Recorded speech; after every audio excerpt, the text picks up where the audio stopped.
সারা জীবন শুনছি মামা ভাইটা যেখানে বিপদ নাই সেইখানে। এখন তো দেখি তুমি আমার সবচেয়ে বড় বিপদ। দেখো মামা, আমি কিছু জানি না। Trust me. আমি সব জানি। বাবার বিজনেসের টাকা কাটিং কইরা বিদেশে সম্পদের পাহাড় বানাইছ।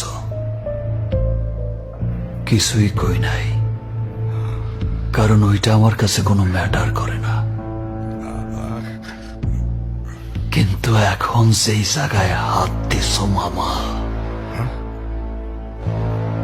এটা আমার কাছে অনেক বড় ম্যাটার করে। কারণ ব্যাপারটা আমার একান্ত পার্সোনাল, আর এই বিষয়ে